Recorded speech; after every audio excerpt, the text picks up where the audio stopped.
Bom dia, amigos, alunos, praticantes de yoga, professores de yoga, filosofando yoga, mais um vídeo. E hoje um assunto complexo, um assunto extenso, que é pranayamas. O que são os pranayamas? Algumas pessoas traduzem a palavra pranayama como sendo respiratórios, exercícios respiratórios, né? Mas é muito mais do que isso. Na verdade, pranayama, yama é caminho, prana, caminho do prana, é a condução do prana. O que é o prana? É energia vital. O prana é a energia vital que a gente absorve através dos alimentos, através da luz do sol, através da água e através da respiração, e principalmente através da respiração. Então, a maior fonte de condução de prana realmente é a respiração. E pranayamas, nós vamos ter vários tipos de pranayamas. A gente aprende em cursos de formação pranayamas bem rápidos, né? Dinâmicos, com inspirações e exalações rápidas, ou com inspiração e exalação forte, né? Vou citar aqui Bástrica, Folha do Ferreiro, né? O Kapalabhati, que é traduzido como crânio brilhante, porque dá uma sensação muito agradável depois da prática, das várias rondas, né, que a gente faz com uma série de ciclos respiratórios, né? Bom, mas o que a gente pouco fala aqui é a questão que se todos os pranayamas, principalmente esses mais fortes, né, mais dinâmicos, com uma intensidade maior de exalações, inspirações mais rápidas, se serve para todas as pessoas. A gente tem um grupo de alunos, você pode dar para todas as pessoas de qualquer idade, você tem um grupo misto, pessoas de idades variadas. Como é que você vai fazer para aplicar uma prática de pranayama? Será que todas as pessoas podem fazer os mesmos pranayamas? Não, não podem. Se você tiver uma gestante, você não deve dar esse tipo de pranayama rápido, né, como a básica, o kapalabhati, qualquer respiração que seja forte, né? E eu estou falando do yoga, não vou falar de outras terapias que usam respiração. Vou me conter aqui e falar sobre a prática do yoga.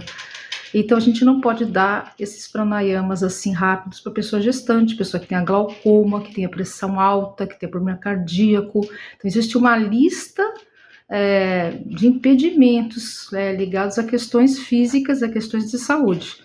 E a gente precisa respeitar essa questão. Então você não pode, dentro de um grupo, você precisa primeiro saber quem ali tem problema com pressão alta, quem tem problema cardíaco, quem toma medicação para o coração, né? Quem tem problema de glaucoma, algum problema também de esquizofrenia, né? Porque pode ser um gatilho para uma crise de esquizofrenia, uma respiração. A respiração ela vai diretamente ligar com a mente, né? Então eu vou dizer para vocês que em 1996 eu tive uma experiência de samadhi após um trabalho respiratório que eu já fazia um certo tempo, e isso foi testemunhado pelo meu professor na época de formação, porque aconteceu exatamente dentro de sala de aula, mas na presença de várias pessoas, né? A experiência de samadhi, a experiência de superconsciência, de estado de consciência avançado, né? De um estado de consciência claro, aconteceu através de prática de respiração. Eu sempre disse isso desde 1996 e hoje eu vejo pessoas ligadas ao campo, terapeutas que trabalham com respiração, ensinando e falando a respeito de êxtase, respiração do êxtase, e que remete exatamente a essa experiência que eu tive em 96, que está relacionado diretamente com a respiração. A respiração realmente ela é um fator tanto para equilibrar o sistema nervoso simpático para simpático, também como para fazer você ir além da mente comum, entrar num estado alterado de consciência. É através da respiração que se consegue fazer isso, né? Tem pessoas que fazem através de consumo de ayahuasca e outras substâncias para ter esses tipos de experiências, né? Mas na verdade não é necessário, porque a própria respiração, alguns tipos de respirações podem conduzir a essas experiências, tá?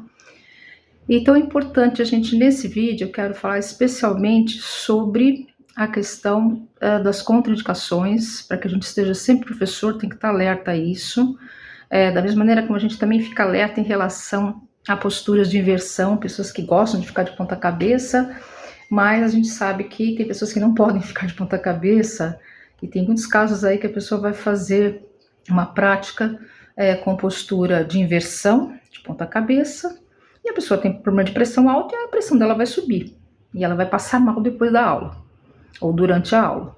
Então eu acho que é muito importante que a gente esteja sempre observando, esteja sempre ligado com relação a essas contraindicações, e não você fazer uma aula programar que vai dar aquela respiração e dar, independente de saber as condições fisiológicas e psicológicas das pessoas, dos seus alunos, tá? Agora, se você faz trabalhos individuais, se você tem esse trabalho individual, é melhor, fica mais fácil. Se você é um professor que dá aulas particulares, ou que tem seus alunos, né, em grupos menores, ou já com uma faixa etária definida ali, mesmo assim, procure entender, procure indagar, perguntar de seus alunos a respeito da questão da saúde deles, para que você não fique depois numa situação difícil, né, de ver passar mal um aluno que venha trazer algum tipo de problema, ao invés de trazer o benefício.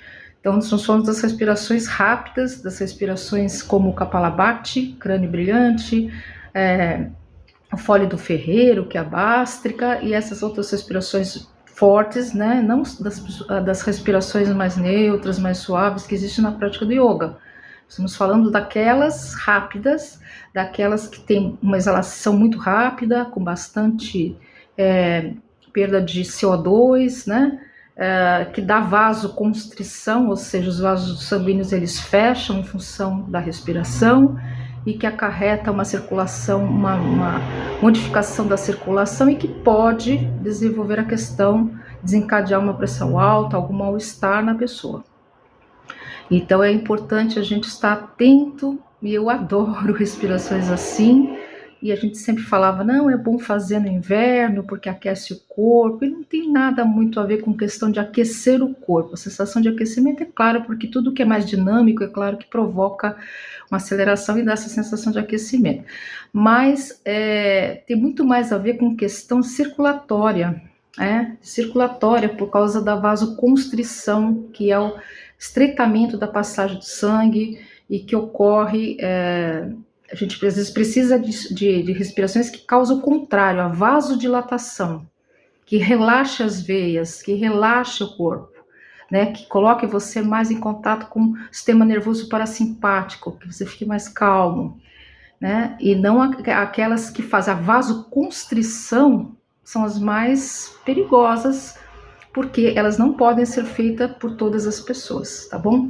Fica a dica aí. Vou falar mais sobre pranayama. Eu gostaria até de gravar um outro vídeo também a respeito de um pranayama que eu gosto muito, que é o Brahmari. Depois eu vou falar sobre ele, não vou falar agora porque vai ficar muito extenso o vídeo, e as funções importantes desse pranayama que eu acho maravilhoso, tá bom? Beijo para vocês, uma feliz semana, uma feliz terça-feira. Beijos.